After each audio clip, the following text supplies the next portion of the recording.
Bonjour à tous, veuillez vous tenir debout, soyez les bienvenus. Je vous salue Marie.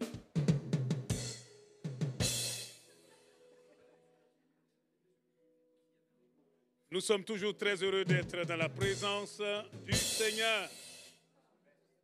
On va passer un bon moment encore à ce culte, parce que le Seigneur est là et que c'est un Dieu de miracles. Amen, amen, amen.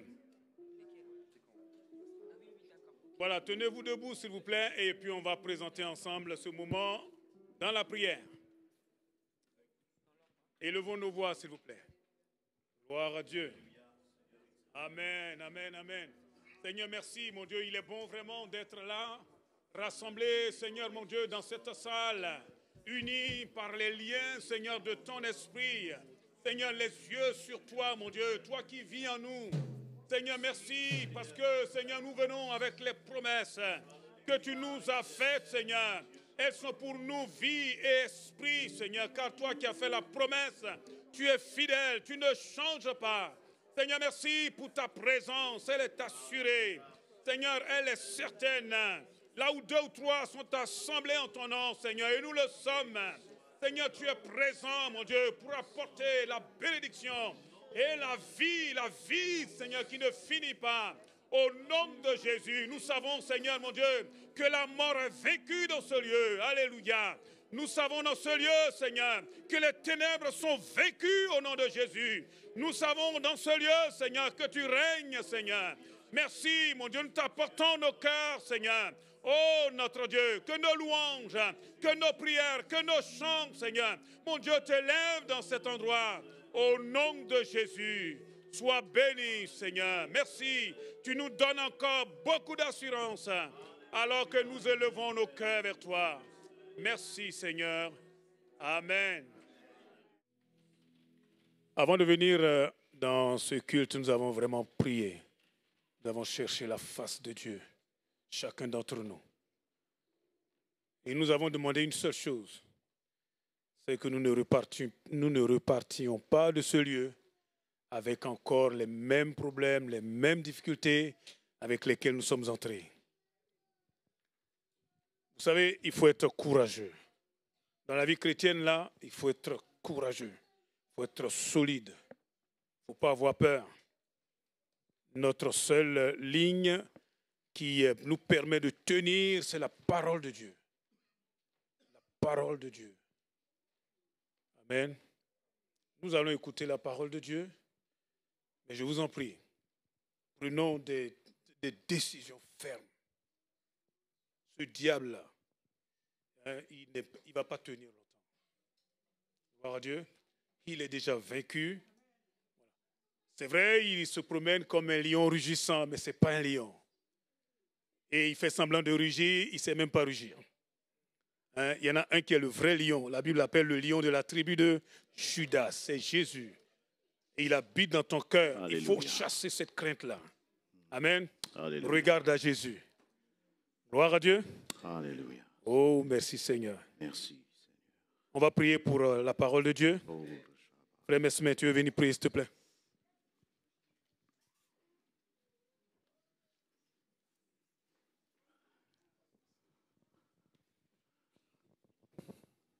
Alléluia. Éternel Dieu de gloire, nous bénissons ton Saint-Nom. Nous saluons ta présence en ce lieu, Seigneur. Père, qui nous a fait grâce de nous retrouver en ce lieu, Père éternel, pour écouter ta voix. Dispose les cœurs de chacun et de chacune en ce lieu, de recevoir ce que tu as prévu pour nous, Seigneur. Je remets en tes saintes mains ton serviteur que tu as oint pour annoncer cette parole. Qu'il soit libre en ton nom, Jésus-Christ, afin que cette parole soit annoncée avec puissance et efficacité, afin que les voix et les vies soient changées, transformées en ce lieu. Et Père éternel, nous remettons maintenant tout. Et nous prenons autorité, nous lions toute opposition à ce culte maintenant au nom de Jésus-Christ. Nous délions ta grâce et ta faveur sur ce culte au nom de Jésus-Christ. Amen. Amen, amen. Voilà, bonjour bien-aimés. Je vais partager avec vous quelques pensées que le Seigneur a mises sur mon cœur. Dimanche dernier, pendant que notre frère Beethoven était en train de prêcher, j'étais en train d'écouter attentivement. Et puis, il y a un moment, le Seigneur mettait quelques pensées là, pendant sa prédication. Donc j'ai sorti mon téléphone, j'ai pris quelques notes. Puis le Seigneur me donnait déjà un titre. Le titre, c'était « Je vais vous vomir à cause de votre tiédeur ». Bon, je note. Et puis, le message de notre frère continue. Je continue d'écrire quelques pensées. Et puis à 18h20, notre frère prend le passage de Apocalypse chapitre 3, que je venais juste d'écrire, que le Seigneur me demandait d'écrire. Bon, je garde cette pensée-là, je rentre à la maison. Et notre frère Beethoven aussi avait dit pendant sa prédication, je vous reprends un passage que le pasteur Patrice avait pris, donc il y a 2 dimanches déjà. Moi, je n'avais pas eu l'occasion d'être là. Le pasteur Patrice m'avait envoyé la prédication, je n'avais pas eu l'occasion de l'écouter. Et puis, vendredi soir, j'ai écouté son message. J'étais remué, secoué. Mais ce qui me secoue encore plus, c'est que le Seigneur veuille nous parler encore une 3e fois de cela. Et lorsqu'il le fait, c'est toujours par amour. Parce que notre Seigneur, c'est un Père qui nous aime. Amen. Nous sommes aimés de Dieu. Alléluia. Alors, on va lire, peut-être même que dès que vous ouvrez votre Bible, ça tombe directement maintenant sur Apocalypse chapitre 3, parce qu'on commence à être habitué. Mais moi, cet après-midi, je ne veux pas que vous soyez habitués, mais secoués. Par le Saint-Esprit, pas par moi. Amen. Est-ce que vous êtes prêts, bien-aimés, à ouvrir vos cœurs? Alléluia. Apocalypse chapitre 3, à partir du verset 14. Je lis dans la version du Semeur. À l'ange de l'église qui est à Laodicée, écrit. Voici ce que dit celui qui s'appelle Amen, le témoin digne de foi et de vérité. Digne de foi et véridique dans ma version. Celui qui est au commencement de la création de Dieu. Je connais ta conduite et je sais que tu n'es ni froid ni bouillant. Ah, si seulement tu étais froid ou bouillant. Mais puisque tu es tiède, puisque tu n'es ni froid ni bouillant, je vais te vomir de ma bouche. Tu dis, je suis riche, j'ai amassé des trésors, je n'ai besoin de rien. Et tu ne te rends pas compte que tu es misérable et pitoyable, que tu es pauvre, aveugle et nu. C'est pourquoi je te donne un conseil.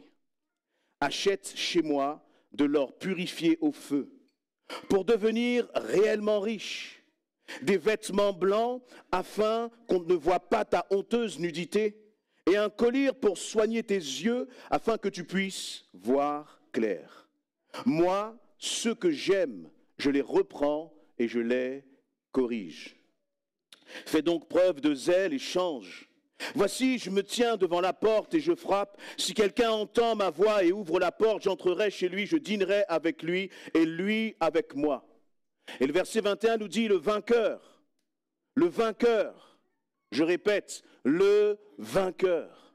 Je le ferai siéger avec moi sur mon trône, comme moi-même je suis allé siéger avec mon Père sur son trône, après avoir remporté la victoire. Que celui qui a des oreilles écoute ce que l'Esprit dit aux églises. Il y a 15 jours de cela, le Seigneur nous a parlé. Et j'ajouterai que celui qui a des oreilles écoute ce que l'Esprit dit aux églises. La semaine dernière, le Seigneur nous a parlé. J'ajoute que celui qui a des oreilles écoute ce que l'Esprit dit aux églises. Et aujourd'hui encore, le Seigneur nous parle et veut nous parler. J'ajoute que celui qui a des oreilles écoute ce que l'Esprit dit aux églises. Cette parole-là, elle est terrible quand même. Comment dire, l'ange là n'est pas en train de parler à des païens. Il est en train de parler à une église. Voyez ? Et j'aimerais qu'on puisse déjà premièrement prendre le temps de réaliser finalement qui est en train de parler. C'est Jésus qui parle à son église. Là, dans le verset 1, il nous est dit qu'il est l'Amen. L'Amen. C'est-à-dire celui qui dit et la chose, elle s'accomplit. Vous voyez, l'Amen, ça veut dire qu'il en soit ainsi. Ce que Dieu dit, on peut dire ce qu'on veut. Au final, qui a raison? c'est Jésus-Christ. Vous pouvez voir toutes les situations, même impossibles, ou être dans des situations compliquées. Vous pouvez avoir les pires des maladies incurables. Mais ce qui compte, c'est le tampon de Jésus-Christ sur votre vie. Ce qui compte, c'est le tampon de Jésus-Christ sur votre situation. Il n'y en a pas deux, amen. Il n'y a pas deux, amen, dans toute l'humanité. Il y en a un seul et il s'appelle Jésus-Christ. Là, dans ce verset, il nous est précisé qu'il est celui qui est au commencement de la création de Dieu. Qu'est-ce que ça veut dire? Ça veut dire qu'il n'y avait que des ténèbres. Et lui, il a dit que la lumière soit. Et la lumière fut. Jésus est en train de dire, c'est moi qui vous parle.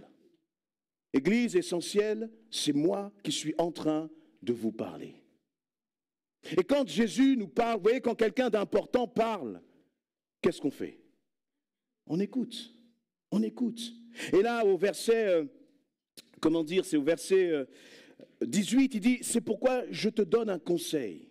Il y a des gens, plein de gens qui nous donnent beaucoup de conseils, qui n'ont aucune valeur, qui n'ont aucune importance. Mais quand l'Amen prend son temps de se pencher sur son épouse et qu'il lui dit, Église essentielle, je te donne un conseil. La question, c'est que faisons-nous finalement de ce conseil? On peut écouter une prédication, repartir là, vous voyez, à la maison, comme si aucun conseil ne nous avait été donné, et repartir dans notre train-train. Et puis, il y a 52 dimanches dans l'année, peut-être que 52 dimanches, le Seigneur nous donnera le même conseil. Mais si le Seigneur nous donne le même conseil, qu'est-ce que ça veut dire? C'est que nous n'écoutons pas. Ou nous écoutons, mais nous ne mettons pas en pratique. Et voyez, Dieu dans sa grâce, moi je vous donne un conseil une fois, deux fois, je ne vais même pas jusqu'à la troisième fois. Si au bout de 2 fois le conseil n'est pas mis en pratique, je laisse tomber. Je dis c'est ton problème. Mais notre Seigneur n'est pas comme ça. Il est tellement patient, tellement plein d'amour avec nous. Amen. Parfois on a un peu la nuque raide, parfois j'ai un peu la nuque raide. Et le Seigneur, le Saint-Esprit, qu'est-ce qu'il fait? Il revient, et il revient à chaque fois. Mais tout le temps que nous ne mettons pas les conseils en pratique, eh bien, ils nous attirons comme sur nous, eh bien, des difficultés, des souffrances, et ensuite nous nous retrouvons dans des situations où nous nous posons plein de questions. Mais oui, mais si nous obéissions, si nous mettions en pratique ce que le Seigneur nous demandait de mettre en pratique, je crois qu'il y a bien des souffrances et bien des difficultés que nous pourrions nous épargner. Amen. Que nos cœurs soient attentifs, bien-aimés. Que vraiment nos cœurs soient attentifs. Et là, le Seigneur, il parle encore une fois avec amour. Et c'est pour ça qu'il va rappeler qui il est. Il va rappeler qu'il est l'Amen. Il va rappeler, il va le dire là, je crois que c'est au verset 19, moi, ceux que j'aime, je les reprends et je les corrige. On va voir là que les paroles, elles sont quand même dures. Vous voyez, mais ce n'est pas parce que c'est dur qu'il n'y a pas d'amour derrière. Au contraire, l'amour de Dieu est dans ses paroles, bien-aimés, pour chacun d'entre nous. Et vous voyez, même des fois quand je prie pour l'église essentielle, il ne faudra pas le dire aux autres pasteurs des autres églises, mais j'aime bien reprendre cette parole de Jean. Vous voyez Jean, comment il s'appelle, lui, dans l'épître de Jean? Jean, le serviteur ou le disciple que Jésus aimait. Et moi, quand je pense à l'église essentielle et que je prie pour l'église essentielle, j'ai cette pensée dans mon cœur. Je dis, l'église essentielle, l'église que Jésus aime. Moi, je ne connais pas pour les autres pasteurs, c'est pas, mais pour l'église essentielle, vous voyez, comme pour Jean. Jésus regarde l'église essentielle et il dit, c'est l'église que j'aime. C'est l'église que j'aime. Alléluia. Est-ce que nous le réalisons? Quand le Seigneur nous corrige, ce n'est pas pour nous fracasser, ce n'est pas pour nous mettre à terre, mais c'est parce que justement il veut que nous puissions entrer dans les projets que lui a pour nous. Mais pour entrer dans les projets que l'Éternel a pour nous, pour entrer dans les projets que de celui qui nous aime a pour nous en tant qu'Église, nous allons devoir payer un certain prix. Premièrement, c'est avoir finalement cette prise de conscience. Que se passe-t-il pour cette église de Laodicée? Et j'ai presque envie d'oublier le nom Laodicée et de dire, si c'est pour la 3e fois que le Seigneur nous parle ici à Essentiel, eh bien, permettez-moi de dire l'église qui est à Goussainville et qui s'appelle Essentiel. Est-ce qu'on ose prendre ce passage pour nous? Ou est-ce qu'on va simplement le considérer comme une histoire dans Apocalypse chapitre 3 qui a été écrite il y a 2000 ans? Ou est-ce qu'on croit que cette parole, c'est une vérité pour nous maintenant? Quelqu'un dit Amen. Vous dites Amen.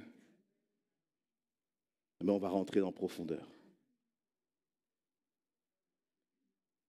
Le Saint-Esprit regarde cette église et il nous regarde et dit, je connais ta conduite. Je sais que tu n'es ni froid ni bouillant. Ah, si seulement tu étais froid ou bouillant.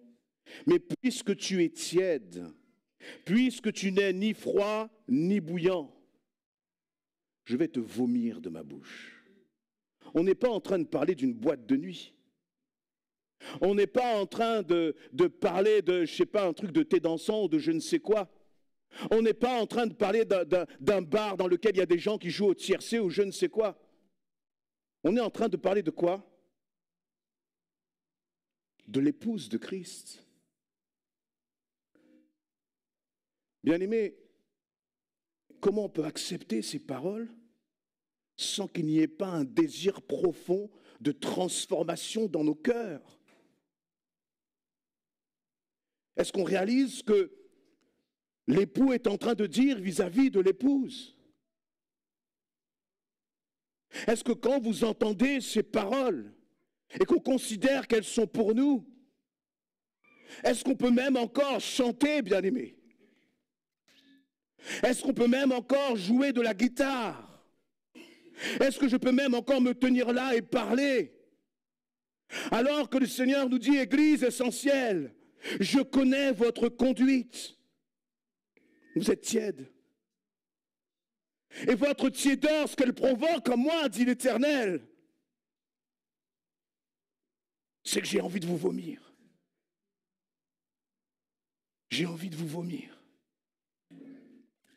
Ce n'est pas moi qui invente ces paroles.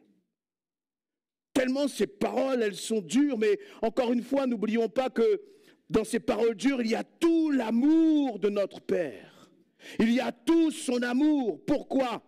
Parce que lorsque vous voyez que quelqu'un est en danger et que vous tenez à cette personne, qu'est-ce que vous dites? Vous allez crier, vous allez prononcer des paroles fortes afin que cette personne s'arrête au bord du précipice et qu'elle fasse marche arrière pour rester en vie. Et c'est tout l'amour de notre Père. Il aurait pu nous dire, je ne m'occupe pas de vous, je ne prends pas soin de vous, tant pis pour vous. Mais ce n'est pas sa réaction. Il dit, j'ai donné mon fils à la croix pour vous, pour m'assurer que chaque personne assise dans cette salle, je puisse le revoir là-haut, dans l'éternité. C'est sa préoccupation. La préoccupation du Père, c'est qu'aucun de nous ne se perde, mais que tous nous soyons sauvés. Mais la vie chrétienne, ce n'est pas une plaisanterie. La vie chrétienne, c'est sérieux, bien-aimé. Et ces paroles, eh bien, si j'étais l'église de Laodicée, je reçois cette lettre, j'arrête tout. On arrête tous nos programmes. On arrête tous nos trucs calculés, etc. Parce qu'on va se dire, mais ça ne sert à rien. Parce que malgré tout ce que l'on fait, le Seigneur nous considère comme étant tièdes. Il faut tout arrêter, revenir au pied du Père. Il faut tout arrêter, revenir à l'essentiel. Il faut tout arrêter, revenir à ce qui compte aux yeux de Dieu. Voyez, parce qu'il va continuer en disant, tu es tiède, puisque tu n'es ni froid ni bouillant, je vais te vomir. Verset 17, tu dis, je suis riche. Tu dis, j'ai amassé des trésors. Tu dis que tu n'as besoin de rien. Mais la réalité, si tu prends le temps de faire le constat, et je crois que cette parole, on peut, comment dire, la considérer pour l'Église. Et l'Église, ce n'est que, comment dire, c'est plus que la somme de nos individualités, c'est la somme de nos vies personnelles. Vous voyez, vous ne pouvez pas avoir une Église qui soit bouillante si chacun de nous sommes négligents dans notre relation avec Dieu. Ce n'est pas possible.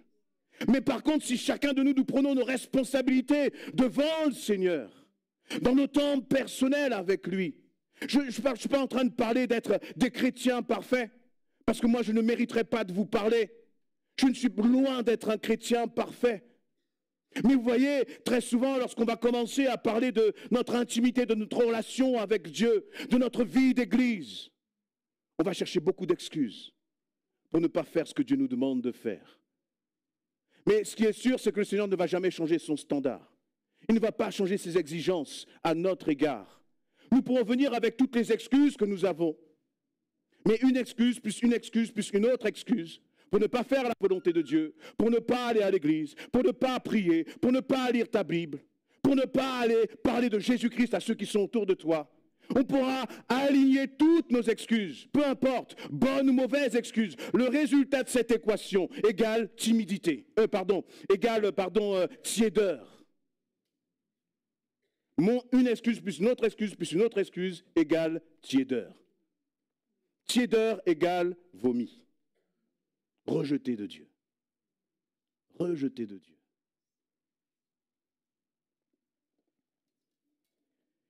Et je crois que les mots qui sont utilisés là sont quand même... c'est terrible. C'est-à-dire, tu ne te rends pas compte. C'est ça très souvent. On a beaucoup d'excuses. Beaucoup d'excuses dans notre relation avec Dieu. Le Seigneur dit, il y a un moment, il faut que tu te rendes compte. Il y a un moment, il faut arrêter. Il y a un moment, il faut que tu prennes conscience. Parce que moi, j'ai donné mon fils à la croix pour toi. Ce prix qui a été payé, est-ce que tu réalises sa valeur? Est-ce que tu réalises ce que ça représente quand même? Mon fils unique, je l'ai donné pour toi. Et nous venons avec nos excuses. J'ai pas le temps de ci, j'ai pas le temps de ça, je suis trop ceci, je suis trop cela. Jésus-Christ n'a trouvé aucune excuse pour ne pas monter à la croix. Et pourtant, il en aurait des raisons. Et pourtant, il en aurait des raisons de ne pas y monter. Mais il a dit, je t'aime trop, mon enfant. Je t'aime trop pour laisser des excuses, ne pas me sacrifier pour toi. Amen. Et il va dire, mais tu es misérable, pitoyable. Quand j'ai lu ce mot pitoyable, j'ai dit, mais tu fais pitié, quoi. C'est terrible. C'est terrible. Tu es pauvre, aveugle et nu. Mais vous savez, bien-aimés, c'est bon de reconnaître la réalité de nos situations. Parce que sinon, on peut très longtemps vivre dans l'illusion. Et puis arriver devant le Seigneur, qu'est-ce qui va se passer? On va crier Seigneur, Seigneur, il dira, mais moi, je ne t'ai jamais connu. Moi, je préfère prendre conscience maintenant. Je préfère prendre conscience aujourd'hui de la réalité de ma relation avec Dieu, de la réalité aussi de l'Église. Mais vous savez, derrière, lorsque le Seigneur prononce ces paroles, ce n'est pas un message de condamnation qu'il est en train d'amener. Pourquoi? Parce que lui, il va parler du vainqueur. Il a dit au verset 21, le vainqueur, je le ferai siéger. C'est-à-dire que l'Éternel, il a un objectif pour l'Église essentielle. Il a un objectif pour chaque bien-aimé dans cette Église. C'est de te faire siéger là-haut. Là-haut dans le ciel. Et ce que le Seigneur veut, c'est comme faire une sorte d'électrochoc. Pour dire, réveille-toi. Réveille-toi, réalise. Sors de ta tiédeur. Ce passage-là, c'est le passage qui m'a amené à donner ma vie à Jésus-Christ. C'est un passage qui m'a donné comme un bon coup de pied pour arrêter mon cinéma avec Dieu et dire, Seigneur, maintenant j'arrête, je te donne ma vie. J'avais 17, 18 ans, j'ai grandi avec ma maman qui m'a fait la grâce de grandir dans l'église, d'aimer Dieu. Et donc je servais mon Seigneur comme je pouvais, comme un jeune peut le faire. Et puis arrivé, j'étais content avec la prédication du dimanche. On allait le samedi au groupe de jeunes, j'étais content, j'aimais vraiment le Seigneur sincèrement.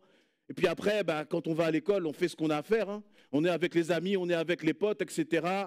On n'est pas méchants. On ne fait pas de grosses bêtises. Si les autres volent, on est avec eux, mais nous, on reste un peu en arrière.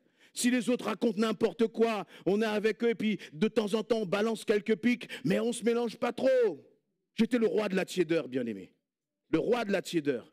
Dimanche, j'étais bouillant pour le Seigneur. Les autres jours de la semaine, c'était une autre affaire.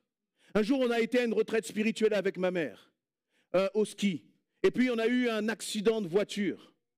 Et là, le Seigneur m'a arrêté, m'a dit, je t'ai donné une chance. La voiture, là, elle aurait pu basculer au fond du ravin. Si elle avait basculé au fond du ravin, tous tes trucs, là, aller à l'église le dimanche, venir le samedi, où est-ce que tu aurais été avec ça? Et c'est ce verset qui m'est venu. Parce que tu n'es ni froid, ni bouillant, je te vomirai de ma bouche. Alors là, pendant qu'on était sur le bas-côté, j'ai simplement dit, Seigneur, j'arrête avec le compromis. Maintenant, je veux vivre pour toi. Alors, une fois que j'ai dit ça, bien-aimé, il a fallu tailler, il a fallu émonder, il a fallu me faire corriger sur des années et des années. Ce n'est pas terminé. Le Seigneur a encore beaucoup de travail avec moi. Mais j'ai compris que la vie chrétienne, ça ne se vit pas dans le compromis. Tout à l'heure, le pasteur Patrice disait que nous devons nous positionner. Et je crois que c'est une question de positionnement vis-à-vis des épreuves. Une question de positionnement vis-à-vis des circonstances et des difficultés. Soit tu es un chrétien qui décide de vivre ta vie chrétienne en fonction des circonstances. Quand tout va bien, je vais bien. Quand tout va mal, je vais mal. C'est pas ça la vie chrétienne. La vie chrétienne, c'est réjouissez-vous. Réjouissez-vous toujours dans le Seigneur. Il y a quelque chose qui dérange dans cette parole? Tu commences à te dire c'est impossible? Tu commences à te dire oui, à cause de la maladie, c'est impossible? Arrêtons avec toutes les raisons que nous offrons au diable justement pour établir des forteresses dans nos cœurs. Et commençons à déclarer uniquement la parole et uniquement ce que la Bible dit. Réjouissez-vous toujours dans le Seigneur. Il n'y a pas de mais après. S'il y avait un mais, le Saint-Esprit aurait rajouté le mais dans sa parole. Alors ne venons pas mélanger nos pensées, notre incrédulité avec ce que la Bible dit, mais attachons-nous à la parole de Dieu. Et puis lorsque tu commences vraiment à te nourrir de la parole de Dieu, alors tu vas voir que ta façon de penser, tu vas voir que ta façon de te positionner face aux circonstances va être totalement transformée. Parce que tu auras arrêté avec les excuses. Amen. Et c'est bon, je disais tout à l'heure, de prendre conscience même de ce que c'est qu'un chrétien. On est dans une époque là où tout est léger, franchement. C'est léger. Je ne vais pas à l'église parce que je vais regarder sur YouTube et ça me suffit. C'est quoi ça?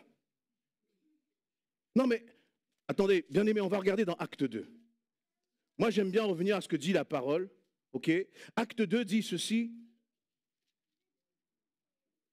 C'est les premiers croyants. Pourquoi la parole nous dit cela? Pourquoi est-ce qu'elle nous enseigne cela?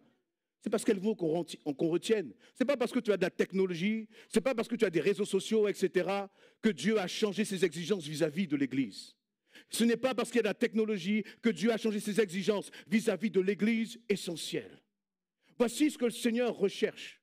Voici le type et le profil d'enfant de Dieu que le Seigneur recherche. Acte chapitre 2, à partir du verset 41. Ceux qui acceptèrent les paroles de Pierre, on est juste après la Pentecôte, d'accord? Ceux qui acceptèrent les paroles de Pierre se firent baptiser. Et ce jour-là, environ 3000 personnes furent ajoutées au nombre des croyants. Dès lors, ils s'attachaient à écouter assidûment l'enseignement des apôtres, à vivre en communion les uns avec les autres, à rompre le pain et à prier ensemble. C'est ça la définition de l'Église. Tout ce qui est en dehors de ça, là, poubelle. Donc dans cette définition, parce que finalement, si le Seigneur nous parle et qu'il nous dit, mais vous êtes tiède et je vais vous vomir, on a besoin quand même de revenir à ce que c'est que l'Église, selon le cœur de Dieu. Non pas l'Église selon nos conceptions, non pas l'Église comme nous nous l'imaginons, non pas l'Église comme nous voulons la vivre, mais l'Église selon ce que Dieu dit. Et il dit, il s'attachait à écouter assidûment. L'assiduité, ce n'est pas simplement une régularité. Vous voyez, c'est être, comment dire, il y a une dimension de fréquence. Et je ne lâche pas.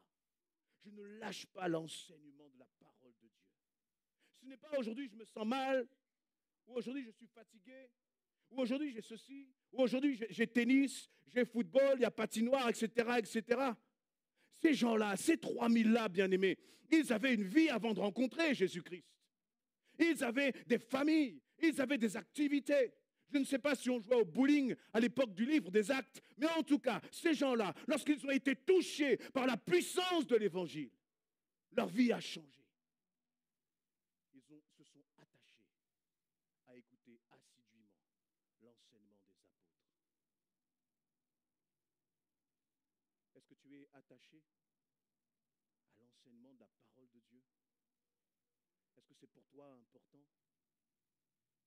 Est-ce que c'est pour toi quelque chose que tu chéris? Moi, ce que je rêve, c'est d'une église où on est 150 là, le dimanche. On est 150 à l'étude biblique parce qu'on s'attache à l'enseignement des apôtres. Et on est 150 à la réunion de prière. Alors, je sais bien qu'on a tous parfois il y a des situations familiales et autres qui nous empêchent. Mais voyez, entre ce qu'on peut faire et le désir que l'on a dans notre cœur, Dieu voit le désir de ton cœur.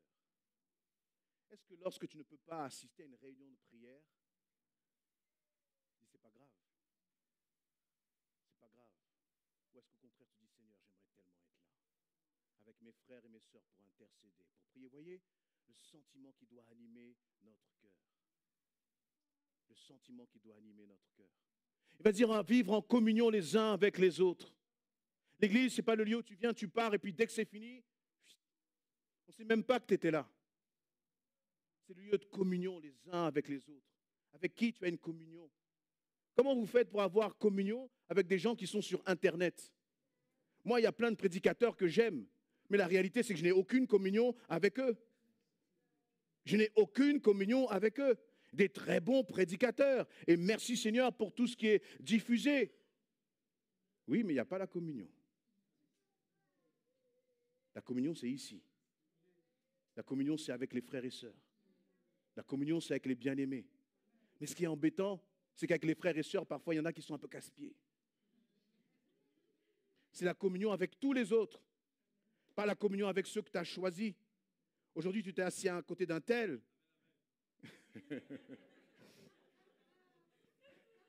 Mais si on changeait tout là, peut-être que tu te retrouverais assis à côté d'un frère, d'une sœur avec qui tu es bien fâché. Et ton visage là même, il changerait. Mais l'église, c'est quoi? C'est communion. La communion, c'est plus que d'être assis les uns avec les autres. La communion, c'est de partager. C'est de combattre ensemble. C'est de lutter, d'intercéder ensemble. Et là, peut-être notre frère Cédric ou Darsène dirait, c'est manger aussi ensemble. Voyez, la vie d'église, c'est précieux, bien-aimés. On est dans un pays où on a cette liberté de se réunir. Et qu'est-ce qu'on fait? On est tiède même par rapport à ça. On est tiède même par rapport à ça. Ensuite, il va dire rompre le pain et prier ensemble. La Sainte Seine, c'est ce que nous avons fait. Ça nous permet de prendre conscience. Seigneur, quel est mon état justement devant toi? Est-ce que je suis dans un état de tiédeur? Ou au contraire, Seigneur éternel, mon Dieu, et puis si je suis dans un état de tiédeur, eh bien, le Seigneur nous parle. Et il dit, mais moi, je ne veux pas que tu restes dans cet état de tiédeur. La difficulté, c'est que ça vient tellement vite, la tiédeur.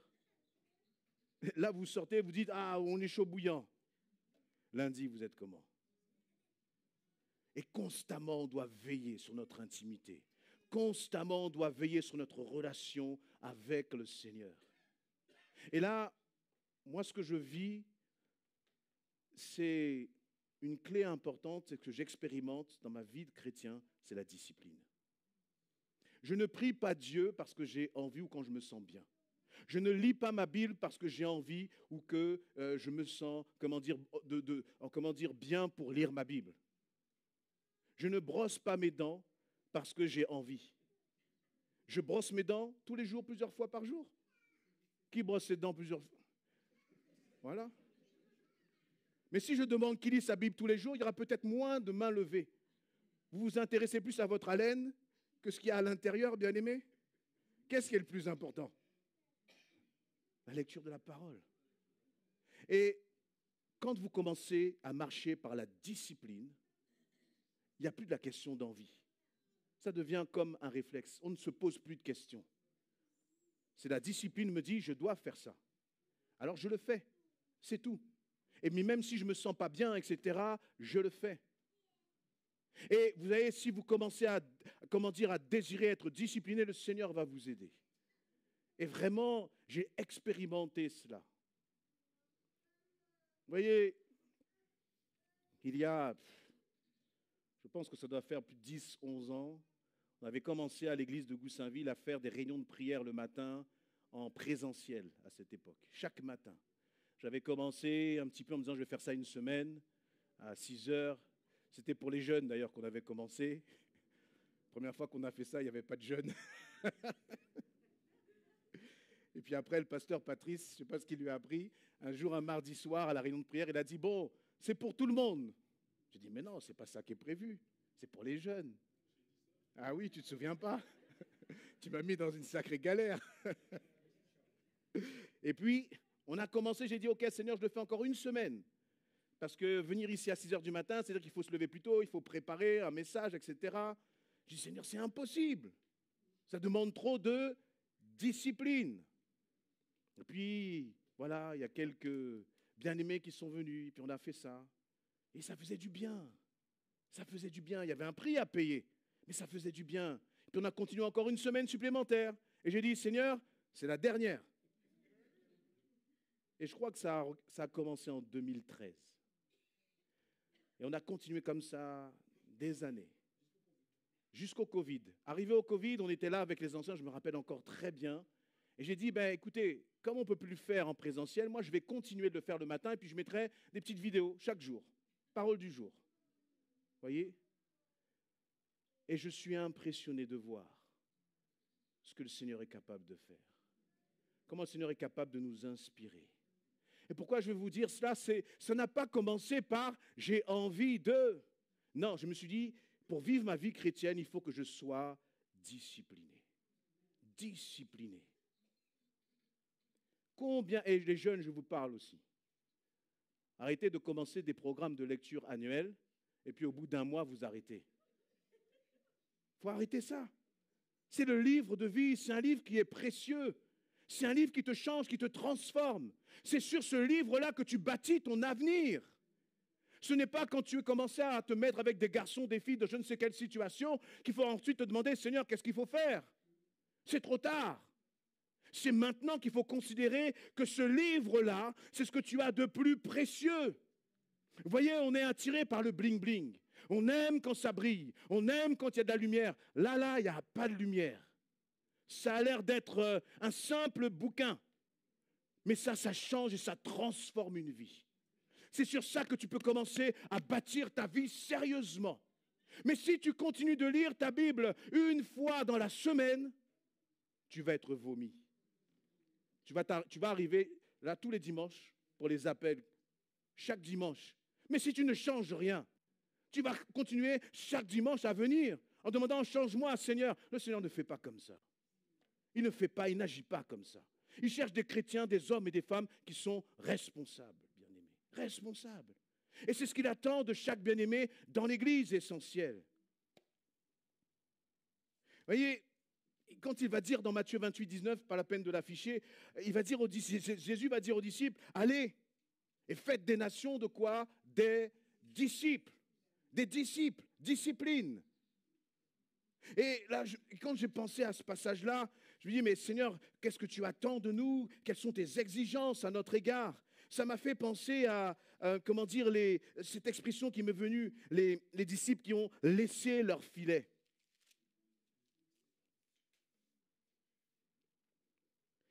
Les disciples, vous voyez, il nous est dit dans Matthieu 4, 18, parce qu'il y a plusieurs passages, parce que j'ai le frère Jean-Pierre qui me souffle tous les versets.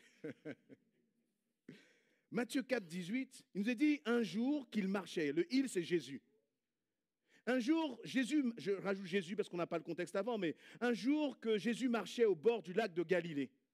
Vous imaginez un peu le paysage, là? Il y a un joli lac, il fait beau, un beau soleil. Peut-être que le lac, il est bleu. On voit Jésus en train de marcher, il se promène. Et là, on commence à rêver, on se dit, ouais, c'est génial. C'est un beau paysage. OK? Mais si on lit la suite, c'est chaud ce qui se passe. Mais on ne le réalise pas toujours. Jésus était là, marchait au bord du lac de Galilée, il vit 2 frères. Donc là, quand vous lisez ça, imaginez. Et je crois même que c'est une réalité. Le Saint-Esprit est en train de passer au milieu là. On n'est pas au lac de Galilée, on est dans la salle de Goussainville, 26 avenue Jacques-Anquetil. Et le Saint-Esprit, il est en train de passer là, maintenant. Et il dit, il voit des frères, il voit des sœurs. Et comme les sœurs aiment bien se mettre en premier, les sœurs, on va vous mettre en premier dans cette affaire. il voit des sœurs et des frères. Et là, c'est là que ça va être compliqué. Parce qu'il nous a dit, l'un des frères, donc c'est Simon-Pierre, et André, son frère, qui lançaient un filet dans le lac car ils étaient pêcheurs. Il leur dit, suivez-moi, et je ferai de vous des pêcheurs d'hommes. Et continue. Donc le Saint-Esprit continue de passer là dans les rangs, et il dit, je te vois. Et quand je te vois, j'attends des choses de toi. Poursuivant son chemin, il vit deux autres frères, Jacques, fils de Zébédée, et Jean, son frère. Ils étaient dans leur bateau avec Zébédée, leur père, et ils réparaient leurs filets. Il les appela. Et aussitôt, ils laissèrent leur bateau, quittèrent leur père et le suivirent. Le Saint-Esprit passe. Quand nous, le Saint-Esprit passe, on dit, Saint-Esprit, fais ci, fais ça pour moi, donne-moi ci, donne-moi ça, j'ai besoin de ceci, j'ai besoin de cela, comme si le Saint-Esprit ne sait pas ce dont nous avons besoin. Mais est-ce que quand le Saint-Esprit passe, il y a des frères et sœurs qui se posent la question, toi Seigneur, qu'est-ce que tu veux? Toi Saint-Esprit, qu'est-ce que tu attends de moi? Là, on est en train de définir ce que c'est qu'un disciple. Et les disciples, c'est ce qui constitue l'Église. Une Église qui ne sera pas vomie par Christ, c'est une Église constituée de disciples. Le disciple, c'est celui quand le Saint-Esprit passe, il fait ce que le Saint-Esprit lui demande de faire, pas à moitié, pas à demi. À moitié, à demi, c'est de la tiédeur. Tiédeur égale vomi. Nous cherchons à être bouillants pour Christ. Et être bouillant pour Christ, c'est de vivre cela finalement. Simon, André, ils sont là en train de pêcher, ils abandonnent tout.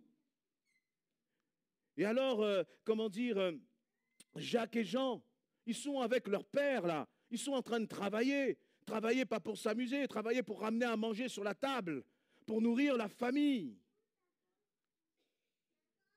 Moi, je ne sais pas ce que j'aurais fait dans une telle situation. Je sais ce que j'aurais fait. Je connais mon cerveau, j'aurais commencé à calculer toutes les situations. Maintenant, Seigneur, je ne peux pas lâcher le papa comme ça, avec les filets, on est là, on va l'aider, comment il va faire? Et notre cerveau qui commence à calculer, à calculer, à calculer. Et il y a un moment, le Seigneur dit, écoute, tu veux rester dans ta tiédeur? Reste dans ta tiédeur. Moi, j'avance. Et pourquoi je dis que ces paroles, il y a quelque chose quand même de terrible derrière? C'est que si vous prenez là ces quatre hommes, Simon, André, Jacques et Jean, Jacques dans Acte 12 au verset 1, il nous est dit que lui, il a été tué à coups d'épée par le roi Hérode. Donc on parle d'un homme là, qui était là tranquillement, en train de pêcher sur un joli lac de Galilée. Et parce qu'un jour, cet homme a décidé de suivre Jésus, pas à moitié, pas à demi, mais avec toute sa vie, il est mort, tué par une épée. Mais pour le beau nom de Jésus-Christ, pour remporter une couronne céleste. Vous êtes prêts à vivre réellement pour Christ, bien-aimés? Alors vous allez peut-être me dire, oui, mais bon, c'était que Jacques. Jean, là, pour lequel on est en train de lire dans le livre de l'Apocalypse, il est sur l'île de Patmos. Il n'est pas au Club Med sur l'île de Patmos. Il est emprisonné sur cette île. Les deux autres, là, qui nous manquent André et Pierre, ils ont tous les deux fini crucifiés sur une croix. L'un la tête en bas et l'autre, on dit que c'était une croix en X. Mais quel que soit le type de croix que c'était, ils sont morts crucifiés pour le nom de Jésus-Christ. Et vous imaginez ce que là, c'est que il y a ces hommes, Jésus les appelle et ils répondent à l'appel de Jésus-Christ. Et ensuite, dans Matthieu 28, 19, le Seigneur dit à ces mêmes hommes, allez et faites des nations des disciples. Donc quand ces hommes vont prêcher l'évangile, quand on arrive dans Actes chapitre 2 et qu'il y a ces 3000 personnes qui se donnent à Christ, que vont-ils annoncer à ces personnes qui se donnent à Christ? Ils vont leur dire, mais soyez des disciples. Moi, je ne sais pas ce que c'est qu'un disciple comme ces hommes l'ont vécu réellement. Mais laissez-moi vous dire que si vous entendiez Pierre parler, si vous entendez Jacques parler, si vous entendez André parler, si vous entendez Jean parler, si vous les entendez vous parler de ce que c'est qu'un disciple, ils ne vont pas vous raconter les trucs qu'on entend là. Tu auras une belle maison, tu auras ceci, tu auras cela. Ils vont te dire, mais tout ça à la poubelle. Ils vont vous expliquer comment eux sont devenus des disciples. Ces hommes-là, ils vont vous dire, nous avons tout abandonné pour le nom de Jésus-Christ. Nous avons tout lâché pour lui. Peut-être qu'il y avait des hésitations, peut-être qu'il y avait des craintes dans leur cœur, mais peu importe. Au final, ils ont suivi Jésus-Christ. Et encore, si on se remet dans le contexte, ils ont suivi un homme qui n'avait pas encore manifesté toute sa gloire. Quel miracle Jésus avait fait là encore? Rien. Tu vois un gars qui marche près d'un lac, le lac de Galilée, il te dit, toi, suis-moi. Et ton père, là, Zébédée, il regarde, il voit ses deux fils qui partent et le suivent. Nous avons toute la parole de Dieu. Qu'est-ce qu'on a besoin de plus pour sortir de notre tiédeur et entrer réellement dans une vie bouillante pour Christ? Vous voyez, parfois même, comme je disais tout à l'heure, on a plein d'excuses et à cause de ces excuses-là, on n'avance pas avec le Seigneur. Et le Seigneur, il va donner un remède finalement. Il va donner justement ce fameux conseil si on retourne dans Actes chapitre 3. Apocalypse, merci. Apocalypse chapitre 3. Il va dire, je te donne un conseil, je crois que c'est au verset 19, si je me souviens bien, 18.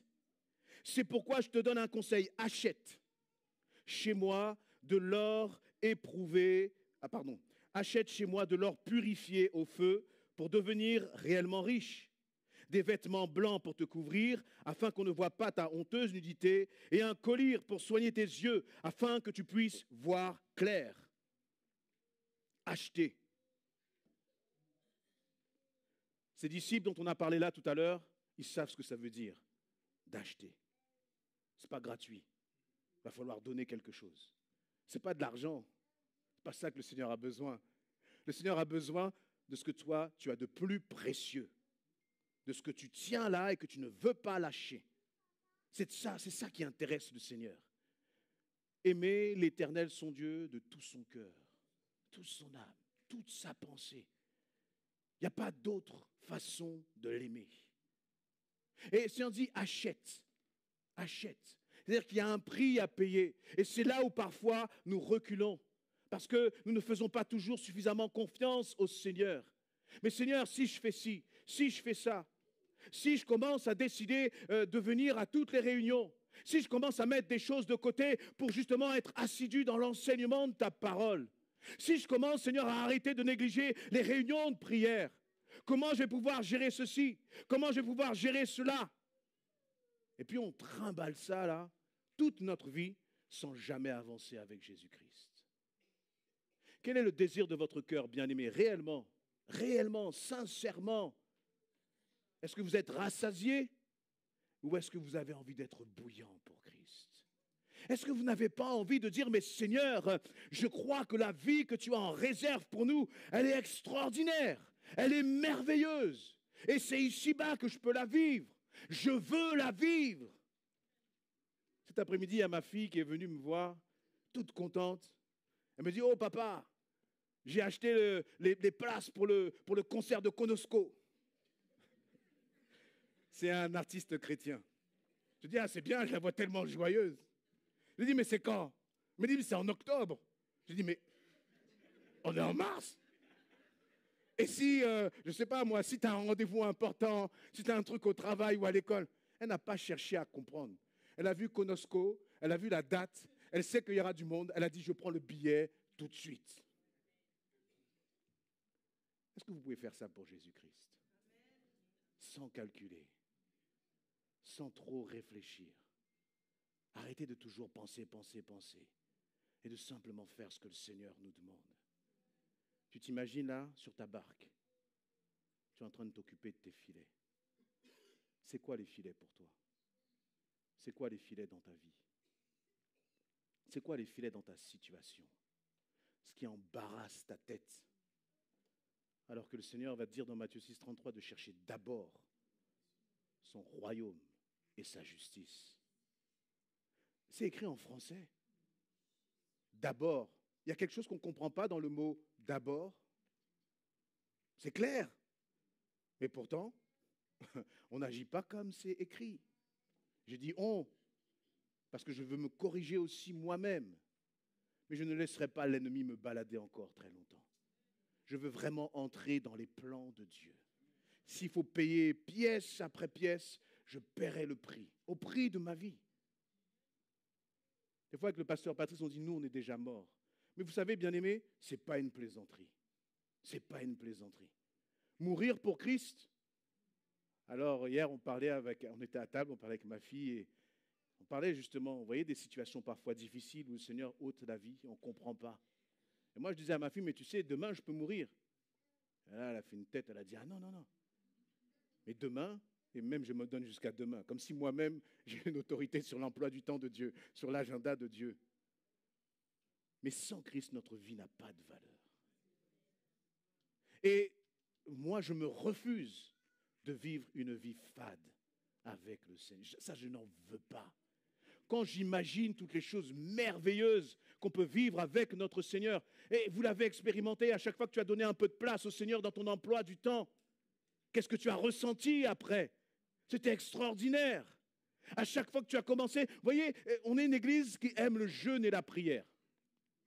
Cette église, quand on fait un jeûne et prière, elle est mobilisée. Mais dès que le jeûne et la prière est terminé, je ne comprends pas ce qui se passe. Il y a moins de personnes à la prière, moins de personnes à l'étude. Donc vous savez ce qu'on va faire? On va faire des jeûnes et prières pendant 365 jours. Puisque c'est ça que vous voulez. Et vous allez arrêter de manger, on va prier et prier encore. Mais vous voyez, la vie chrétienne, ce n'est pas une vie de haut et de bas, de chaotique. Les circonstances peuvent être chaotiques parce qu'on ne maîtrise pas les circonstances. L'environnement peut être chaotique, mais dans ton cœur, ça doit être stable. Il faut que tu aies des fondations solides qui soient Jésus-Christ. Je pleure, bien-aimé, parce que des fois, j'envoie des messages à des bien-aimés, je leur dis, mais je ne t'ai pas vu, ça fait un bout de temps. Ah oui, mais j'ai ça avec la famille, j'ai tel problème. Mais si tu as des problèmes, c'est ici qu'il faut venir. Si ça ne va pas, c'est dans la communion des frères et des sœurs qu'il faut venir, justement. Quand rien ne va plus, quand tout s'écroule, tu dois être le premier à être là devant la porte. Tu dois dire au pasteur, fais vite, ouvre la porte, pour qu'on commence la réunion de prière. C'est ici, quand on est malade, qu'on doit venir, bien-aimés, dans la communion des frères et des sœurs. Arrêtez de regarder à droite et à gauche pour trouver toutes sortes de solutions. La puissance du Saint-Esprit se manifeste là, quand 2 ou 3 sont rassemblés. Et nous cherchons à droite, nous cherchons à gauche. Le Seigneur nous regarde et dit, mais qu'est-ce qu'il fait celle-là? Je l'appelle à venir dans ma présence. Et elle va partout ailleurs. Partout ailleurs. Je répète, c'est le 3e dimanche que le Seigneur nous parle. Je crois qu'il est temps d'agir. Il est temps de prendre position. Tu es dans la barque. Qu'est-ce qu'il y a dans tes mains là, dans tes filets, que tu ne veux pas lâcher pour suivre Jésus-Christ à 100%? À 100%. Ensuite, je vais avancer. Il nous a dit, premièrement, d'acheter. Vous voyez, c'est d'acheter justement, de donner sa vie, de donner tout ce que nous avons pour Jésus-Christ. Parce que nous ne sommes pas en train de donner à un voleur, nous sommes en train de donner à celui qui nous a aimés le premier. Nous sommes en train de donner à celui qui ne veut qu'une chose, c'est de prendre soin de nos vies. Nous sommes en train de vouloir nous donner à celui qui justement s'est donné lui-même et nous a montré l'exemple à la croix. Nous sommes en train de nous donner à quelqu'un qui nous dit, mais je t'ai préparé une place là-haut, mon enfant. Devant un tel Jésus, on peut encore hésiter. On peut encore hésiter, bien-aimé. Je crois qu'on a trop longtemps hésité, c'est terminé. Il faut se donner entièrement et totalement. Alléluia. Et après, il va dire, bien, tu vas acheter quoi? Premièrement, il va parler de l'or, purifié au feu pour devenir réellement riche. Merci, Seigneur. Parce qu'un petit peu plus haut, tu m'as dit, je suis pitoyable. Tu m'as dit, je suis pauvre, aveugle et nu. Mais le Seigneur ne veut pas te laisser pauvre, aveugle et nu. Il veut faire de nous des hommes et des femmes riches en Jésus-Christ, avec une richesse que personne ne peut nous ôter.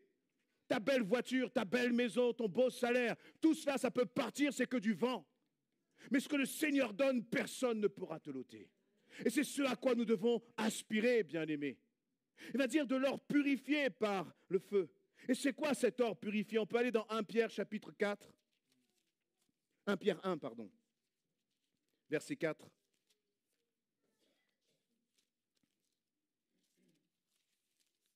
1 Pierre 1, verset 4. Car il a préparé pour nous un héritage qui ne peut se détruire, ni se corrompre, ni perdre sa beauté. Il le tient en réserve pour vous dans les cieux. Tu imagines? Là-haut, là, tu as un héritage que l'Éternel tient en réserve. Il y a un rendez-vous là-haut pour nous, bien-aimés. Il y a un rendez-vous pour les bouillants. Il n'y a pas de rendez-vous pour les tièdes. Il y a un rendez-vous pour les bouillants. Et être tiède ou bouillant, ça se décide maintenant. Ça se décide ici-bas. Là-haut, il ne faudra pas pleurer. C'est trop tard. Dieu n'est pas en train de parler à ceux qui sont dans le ciel. Il est en train de parler à l'église essentielle. On s'appelle essentiel, mais on n'est pas encore là-haut. On a encore bien les 2 pieds sur terre. Et il nous dit, j'ai pour toi en réserve un héritage. Je veille là sur ton trésor, te dit le Seigneur.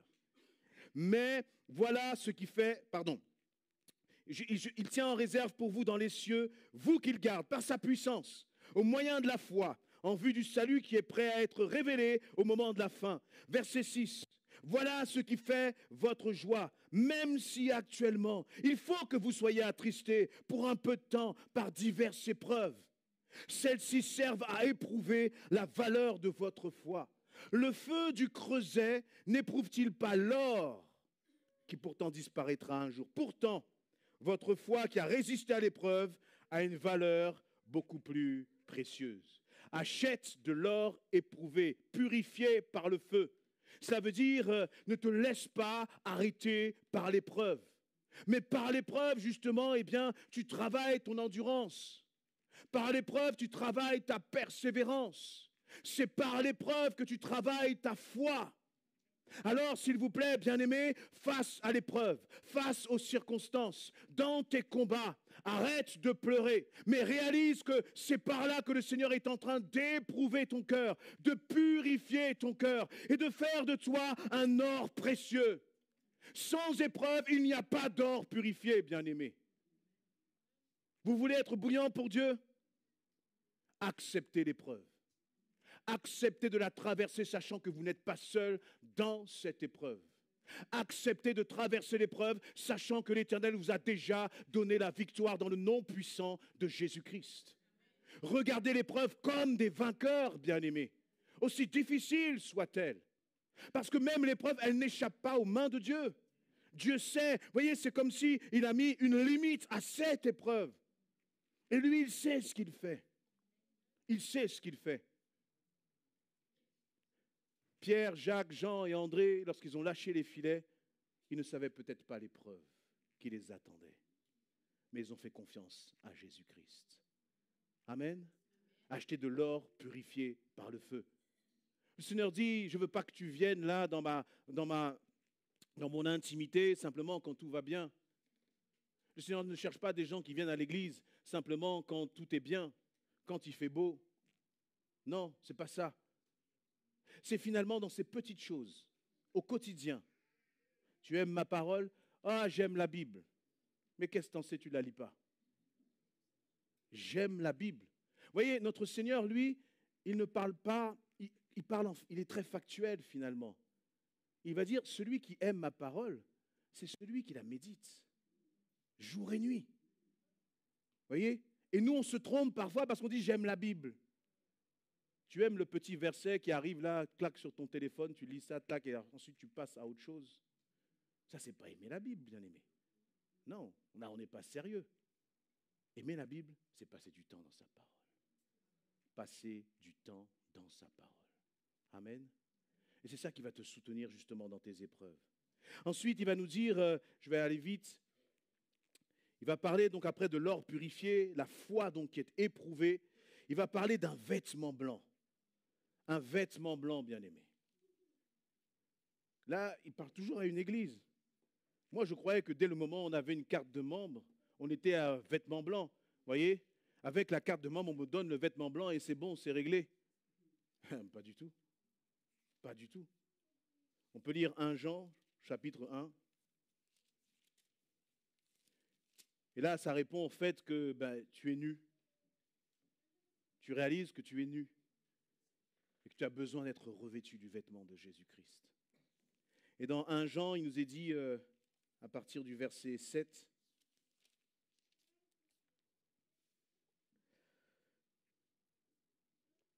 Je vais lire à partir du verset 6. Si nous prétendons, j'aime bien les mots, si nous prétendons être en communion avec lui, tout en vivant dans les ténèbres. Jean, là, n'écrit pas à des païens. Non. Il écrit à qui?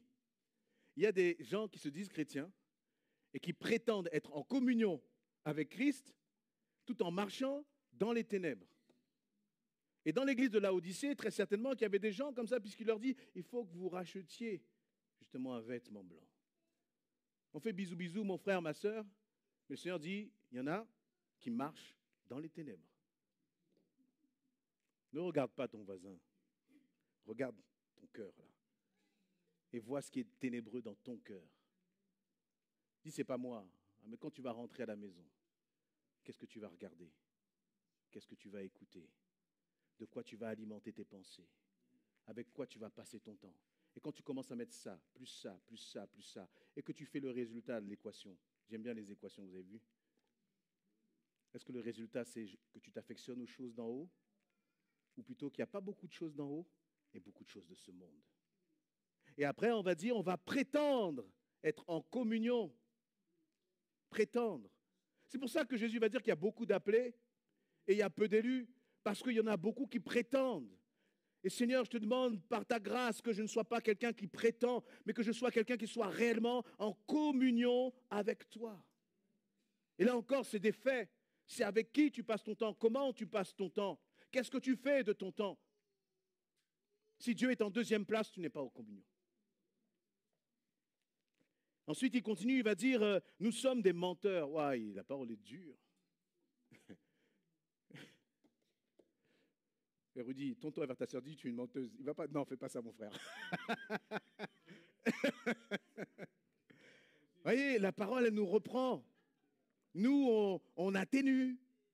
On met, vous voyez, des rondeurs. La parole n'a pas le temps avec les rondeurs. Parce qu'elle voit le danger dans lequel, justement, nous nous trouvons. Et elle veut nous corriger. Elle dit, eh bien, si nous nous prétendons tous, tout en vivant dans les ténèbres, nous sommes des menteurs. Et nous n'agissons pas comme la vérité l'exige. Exigence. C'est un mot qu'on n'entend pas beaucoup dans l'Église. Exigence. Chacun fait comme il veut. Chacun reprend la parole comme il veut. Et en fait ce qu'il en veut. Chacun, finalement, au lieu d'aller à l'école de Christ, on dit à Jésus, viens toi dans mon école et moi je vais t'apprendre comment il faut faire. Moi je vais t'apprendre, Seigneur, Saint-Esprit, ce que c'est que l'amour. Je vais t'apprendre, Saint-Esprit, ce que c'est que le pardon. Je vais t'apprendre, Saint-Esprit, ce que c'est que la persévérance. Non. Il y a une seule école et il y a un seul maître. C'est le Saint-Esprit. Et nous ne sommes que des élèves dans son école. Et si quelqu'un n'aime pas la parole, ce n'est pas la peine d'essayer de la tordre, parce que cette parole-là, elle ne va jamais changer, bien-aimés. Mais c'est à nous de nous conformer à la parole de Dieu. Et d'arrêter de prétendre d'être réellement des enfants de Dieu.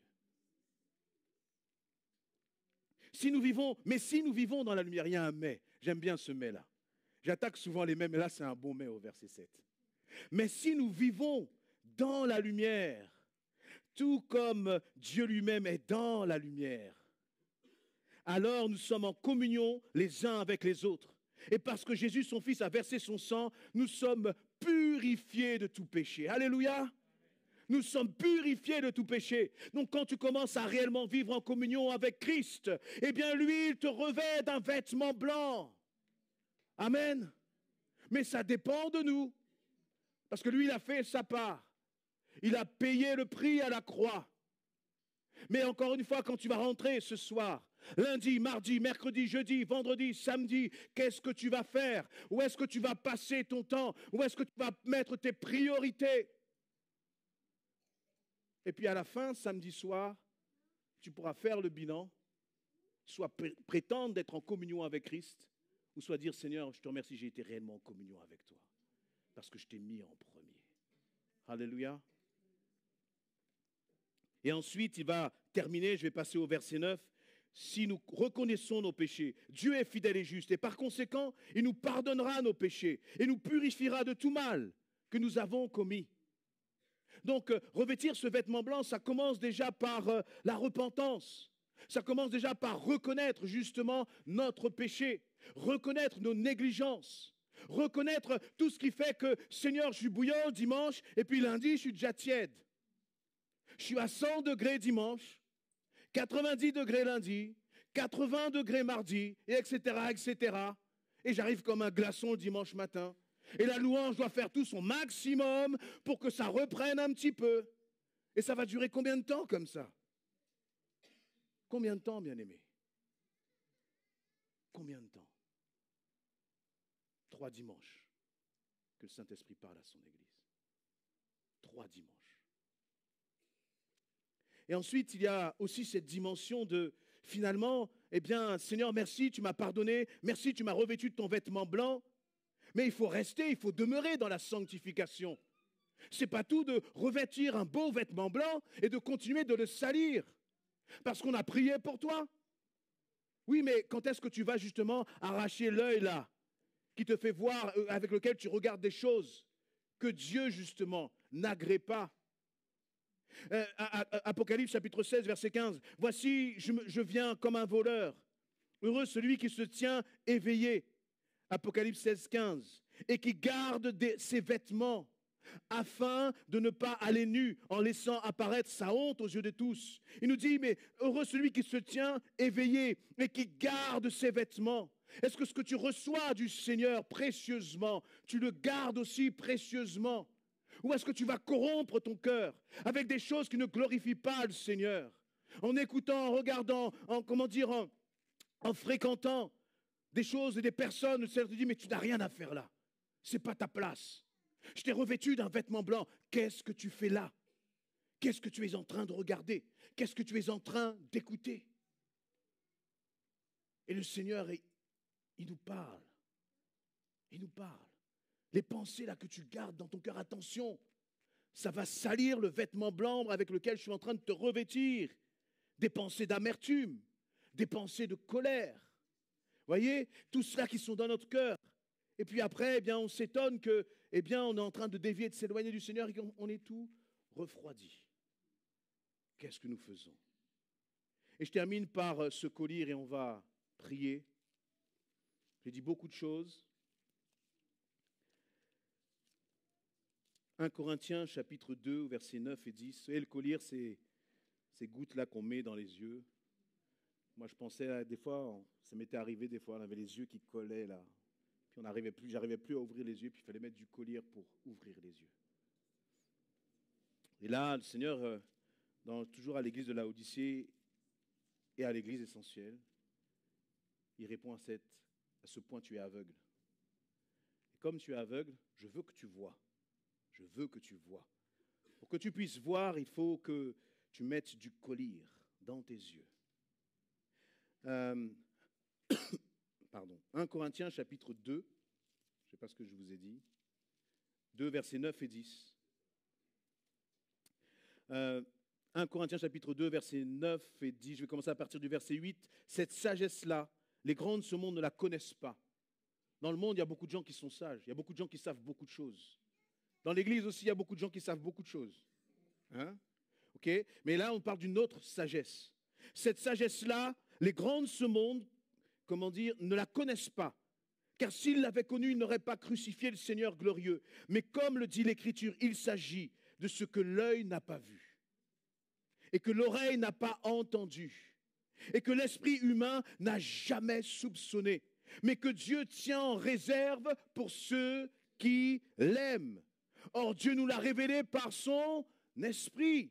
L'esprit, en effet, scrute toutes les pensées les plus intimes de Dieu. Waouh! Le Saint-Esprit scrute les pensées de Dieu. Et Dieu dit, mais ces pensées, ce n'est pas pour les cacher à mon peuple. Ces pensées, c'est pour les révéler à mon peuple. Et il nous dit, mais marchez par l'Esprit et non par la vue. C'est ça, ne plus être aveugle. Ne plus être aveugle, c'est de dire, Saint-Esprit, je cherche ta volonté. Je veux faire selon ta volonté. Je veux faire selon ce que toi tu dis. Et lorsque je commence à marcher par l'Esprit, eh bien, je commence à entrer dans ce qui nous est dit là au verset 9. Ce que l'œil n'a pas vu, ce que l'oreille n'a pas entendu, ce que l'esprit humain n'a jamais soupçonné, mais que Dieu tient en réserve. C'est là, c'est prêt. Le miracle est prêt. L'intervention extraordinaire de Dieu, c'est déjà prêt. Ce n'est pas comme si en priant, on essaie de faire en sorte que Dieu va commencer à fabriquer le miracle. Pas du tout. Cancer, problème de couple, diabète, mettez tout ce que vous voulez. Mettez tout ce que vous voulez, bien-aimés. C'est déjà en réserve. Il le tient en réserve.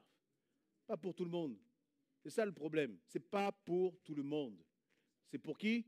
Pour ceux qui l'aiment. Et vous avez bien compris ce que ça veut dire aimer Dieu. Ce n'est pas aimer Dieu avec notre tiédeur. C'est aimer Dieu d'une façon bouillante. Aimer Dieu comme Pierre, Jacques, André et qui? Et Jean. C'est ça aimer Dieu. Et c'est comme ça que moi je veux aimer Dieu. Ce que l'œil n'a pas vu. J'ai déjà vu des choses, mais je n'ai encore rien vu de tout ce que Dieu peut faire. Est-ce que tu le crois, bien-aimé? On peut se lever et prier ensemble.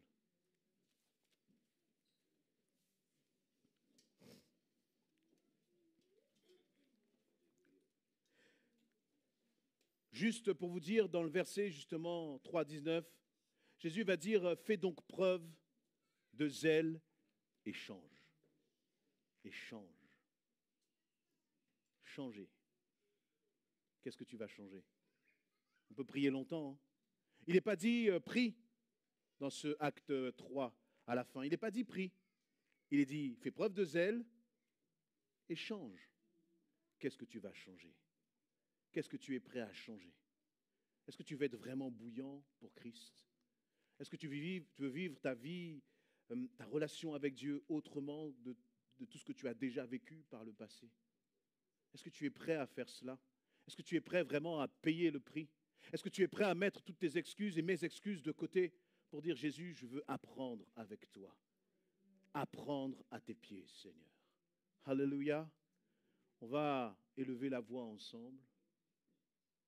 Et on veut dire, Seigneur, tu nous as parlé. Et on veut que l'église essentielle soit une église bouillante.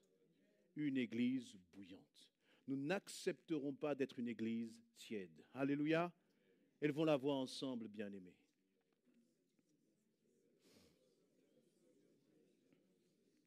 Oh Seigneur éternel, mon Dieu. Seigneur, notre Dieu, notre Roi, nous voulons prendre pleinement conscience de ce que tu nous dis. Gloire Et nous Dieu. positionner, Alléluia. Seigneur éternel, mon Seigneur, Dieu. merci pour ta parole. Merci, Alléluia, mon Dieu, éternel, mon pour Dieu, mon Roi. l'action de ton esprit, Nous Seigneur. voulons, Seigneur éternel, être Viens, cette mon Dieu, église prends les choses en main. qui est bouillante, éternel, Nous mon Dieu. abandonnons tout, Nous Seigneur, voulons à tes être pieds. cette église, Seigneur Alléluia. éternel, qui, Seigneur, Oh, réjouit Seigneur, ton cœur. pardonne, Seigneur, Une ma église tiédeur. d'hommes et de femmes Pardonne la engagées, tiédeur Seigneur. de ton église. Une église de disciples, Seigneur, éternel, pardonne, mon Dieu. Une Alléluia. église, Seigneur éternel, Nous voulons qui ne vraiment, joue pas Seigneur, avec les choses abandonner du cette royaume. vie qui ne te Une église glorifie qui se pas. consacre tout à Et toi. être bouillant Une église pour qui toi, se donne Seigneur. tout à toi, Seigneur Au nom éternel. de Jésus. Mon Dieu, mon roi, pour ta Oh, gloire. Seigneur. Dans le nom de Nous voici, Jésus-Christ. mon Dieu, prêts à Oh, racheter, Seigneur. tu vois nos cœurs, éternel, De toi, mon mon Dieu. Dieu, ce Nous qui est voulons précieux, abandonner. Seigneur. Nous voulons lâcher, Seigneur Alléluia. éternel, mon Dieu. Merci Nous voulons pour la avancer, discipline. Seigneur. Nous voulons Merci entrer dans pour les la discipline, profondeurs Seigneur. avec toi, Merci éternel, parce notre que tu es Dieu, un Dieu notre roi. exigeant. Nous voulons être Et nous savons agréables, qu'avec toi, Seigneur. Seigneur, mon Merci Dieu, encore pour ta tu grâce. changes les choses, Merci, tu Seigneur, pour ta changes les main vies, puissante Seigneur. et agissante Au nom de dans nos Jésus. vies. Dans le nom précieux de Amen, Jésus-Christ. amen, amen. Alléluia, Seigneur éternel. Gloire à Dieu. Oh, merci Jésus. Merci Jésus. Merci Jésus.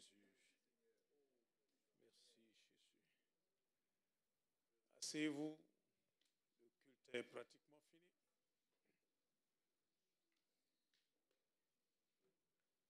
La question que je me pose, c'est qu'est-ce que je vais changer? Qu'est-ce que toi tu vas changer? Ou bien ça va continuer comme d'hab, quoi. Qu'est-ce que tu vas changer?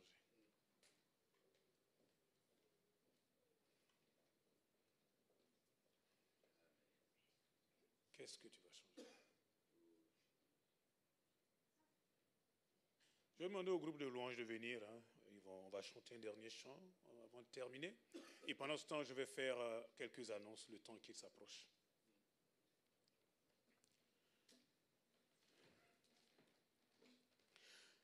En fait, la balle est dans ton camp, la balle est dans mon camp. Soit je fais comme si je n'ai rien entendu, je continue ma vie de misère, Mais je ne pourrais pas dire c'est la faute du Seigneur.